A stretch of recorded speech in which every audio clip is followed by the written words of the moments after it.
morning, everybody. Judea Hartley here. Happy Friday. Welcome back to the one and only AM show. All right, you guys. So, as Nadine and I teased at the top of the show, we have two flat out incredible guests that are joining us today. But first up, we have my girl. She is a boss and CEO of her own business entitled His Daughter's Closet. She is a YouTuber, an entrepreneur, an empowerment speaker, and she is serving as a massive agent of change in person and as a digital content creator. She's also one of my favorite YouTubers. So without further ado, would you show your love for my girl, Miss Morgan Tracy?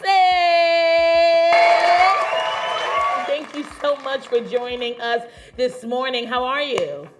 I'm good. How are you? Good. I hope you heard that introduction. Did you? Were you able to hear Yes, that? I did. Yes, I Okay, did. girl, I have been watching your YouTube channel for so long now. And I remember, I'm definitely a huge supporter. I remember I found your YouTube channel when I was going through a heartbreaking season. And your words of wisdom, your transparency in regards to your own journey with heartbreak and faith and all of the things, that really helped me out. So I'm just so honored that you were able to carve out time out of your busy schedule to join us.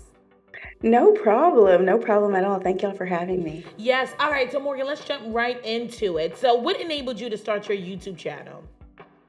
Truly watching so many other women on YouTube and being inspired by what they were creating, I knew I wanted to do something very similar. My YouTube channel is really about faith, fashion, and fearlessness, and it shows the realities of a woman on her single journey, on her faith journey, on her life journey, and the highs and lows of walking that out.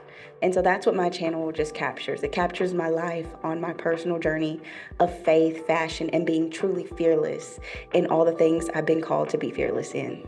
I love that. Okay, so let's talk about fearless. You talk about helping women become fearless around the world. When did you realize you were fearless, right? Because I know many times fear can paralyze us, but when did you realize that you broke free and you became fearless? Describe that pivotal point. Well, honestly, I don't think I just became fearless, but I realized that every time I was getting ready to step into something new, there was so much fear around me. And I always looked at fear as the thing to hold me back, like, oh, I should not go that route. But then I got like this little turn on switch that no, if you're afraid of it, that's what you actually should do. You should walk that path out. And so I use fear as a little flag that says, keep going. When I feel it, I do it anyways.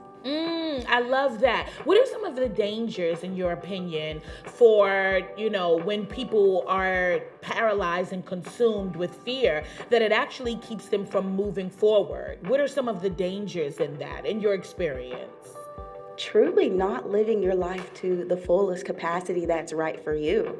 That's the fear. The dangers of it is really not stepping into the woman or the man that you were really called to be.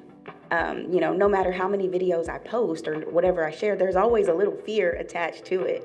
But if I would have never done it, I would still be, if I was waiting for fear to leave, I still would not have started today.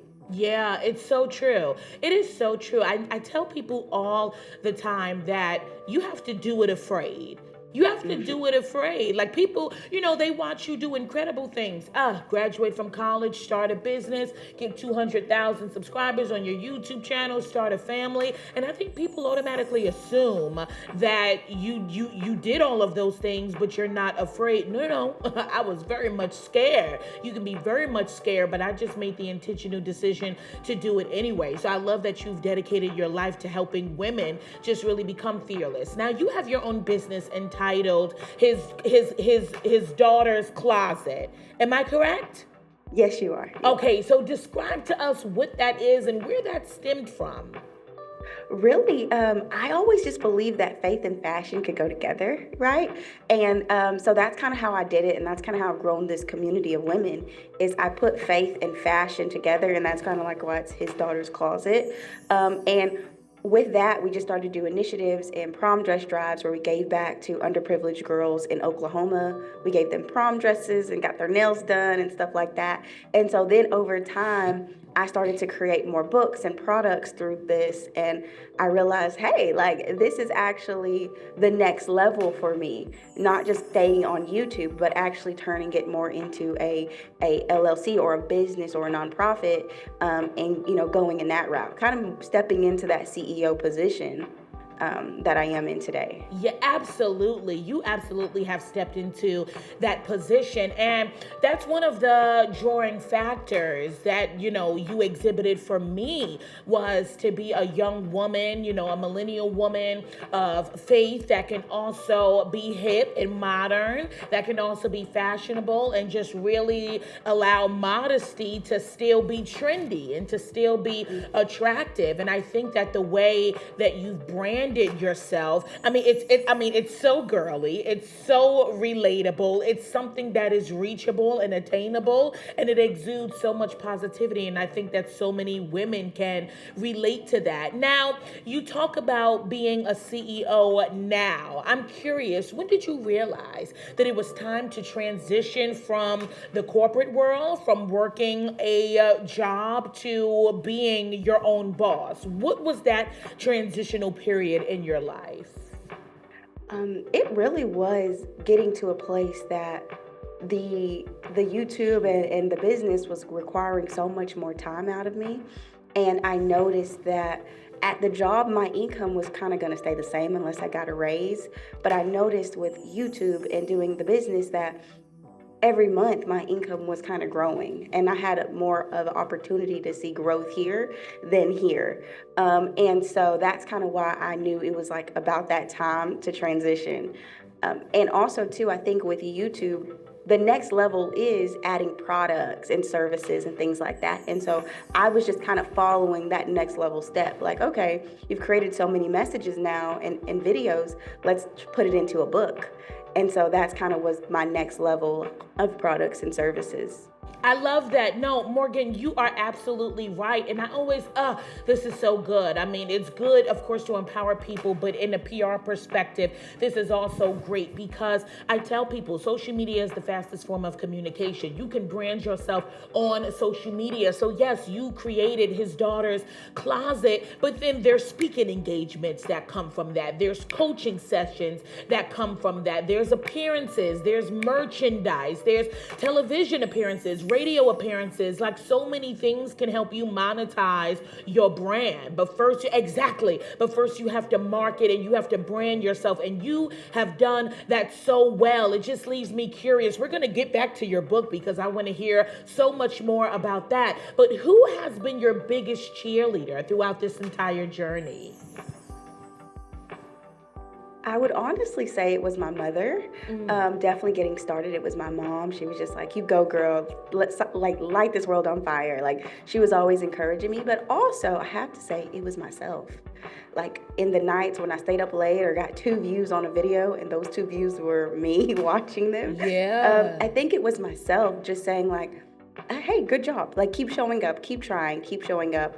And I will say, no one is there with you when you have no views or when, no one's commenting on your videos because they're still early on. No one's there with you. So you do have to be your biggest cheerleader and you have to say, oh, I'm getting fulfillment out of this. This is fun. I'm enjoying this. And I know it may not be what I want it to be yet, but I know I'll get there. Exactly. I love that. Now, tell us about your book. You mentioned that you are working on a book. You put all of that into a book. Tell us about your book. Where can we find it? The process. I'm ready. Okay. Well, I actually do have a book. It is called Ministry for Her. And it's kind of a playbook telling women how you can brand yourself. And I don't believe ministry is just in the pulpit. I believe ministry is your life, okay? So there are girls who work in a salon right now and they are doing a form of ministry. There are women who are working in a boutique doing people's hair and they're doing a form of ministry, okay? And so I do believe that ministry is your life. And so that's why I created this book. And you can find it on Amazon and also on our website, hisdaughterscloset.com. And most of all, What I've tried my best to do is create a women community around faith, Mm, fashion, and being fearless. And so mm. we have so many free resources on faith, on fashion, on walking in your purpose, and really just being fearless and stepping out of fear I and love stepping that. into fearlessness. Oh my God, I love that. I love it. I love it. I feel so inspired. Wait, so tell us that title again. Ministry is her. Ministry for her, Ministry for her. I a love it. playbook to build a thriving ministry. I love it. I love it. And this really is your ministry and calling. I like to call it a church without walls, where you're serving as an agent of change in whatever field, in whatever market you are in. Now you talk about your calling and answering that thing. I'm curious, when did you really gain your confidence? Ooh, I will say, to be honest, I'm still gaining it. Mm, I don't think like I have got there fully. But I think what happened was I had little ideas, and slowly but surely, I would put it in a little video, or I would post a video here and there. And then eventually I got comfortable with adding things to my stories. But it's been a journey. Like, I didn't just wake up one day posting 15-minute long videos on yeah, YouTube. It was yeah, 2-minute videos, right? yeah. I didn't just wake up one day posting stuff on social media. It took me, I started with quotes, and then I started slowly showing myself. So it's been a process of getting confident to be on camera. I It's been love, such a yeah. process. And I really have not, so to speak, arrived, but I still feel nervous and fear. But I'm like, okay, girl, let's go show up. I Let's do our love best, that. you know? And so that's kind of how I still look at it. I love that authenticity. I want you, yeah, it's so true. Talk about a journey. Would you describe a time in your life where you were facing a tribulation? How did you overcome that? What pulled you out of that darkness? Yeah. I failed out of college. I was in Oh, college for 4 years. I failed out. This was probably like 2017. I was back in my high school bedroom. I felt behind in life. I watched people getting married and buying homes and cars, and I was still driving around in my little hoopty. yeah. And I remember feeling so behind and feeling so lost. And what pulled me out was my YouTube channel. Now, granted, there Mm, were no views and there was nothing going on, but it was something that I could be my best self in. It was something that I yes. could get lost in, and I didn't have to look at me being in my high school bedroom without the degree, right? I Yes. got to be like, you know what? It doesn't matter about the degree. I'm going to do what feels fun, and that is natural to me. And so over time, I ended up going back to school and getting that degree. But also over time, I started building confidence that I could go back to school, that the channel now is growing. And I'm like, okay, like I built Yeah. confidence to get out of that bedroom and get into my own place and things like that. And so YouTube was a really big factor that pulled me out, that allowed my confidence to shine through and allowed me to step into fearlessness. I love that. And you see your journey on YouTube, that authenticity. I think it works, Morgan, when you really show up as your true self and when you are obedient to God. That does work. It really just pulls in your community. Now, I want to ask you these two questions and I want you to try to answer with one word. All right. First question. What does sisterhood look like to you? Love, Second question? What's missing in community in your experience? friendship, vulnerability, Ah, you said friendship. and vulnerability. Yes. Yes, it's so true. I think everybody is a part of this no crying culture. No crying culture. I don't want to connect. I don't want to tell the truth. I don't want to have accountability because it's going to make me weak. No, it actually doesn't. Vulnerability actually takes strength. So you're so right. You're so right. Our sisterhoods are missing love. It's filled with judgment, and our community should have friendship and vulnerability. What do you want people to know about your brand? That it's all about building up the woman of God. Like that's all Mm. it's about. It's just about building her up, evolving her, helping her step into that better version. And the woman that God continues to show her in her mind over and over again, it's just about helping her bring that woman to life. I That's all love it that. is. Women are a group of people who have been oppressed for a long time. They've been oppressed for a long time, and I think that we can't have enough, right? Women empowerment workshops and panels and sisterhood circles. I mean, just so many things that we need to empower empower and uplift our minds and our bodies and our spirits. So if you guys want to follow her on social media, you can do so on Instagram at Morgan Tracy. There you will find all of the things about her business, her book, and so much more. I'm so glad that Morgan was able to join us all the way from Oklahoma. But at this time, we're going to head over to a quick commercial break. But don't you go anywhere, because y'all, we have another fantastic guest coming up after these messages. Keep it locked, everybody. It's the AM Show.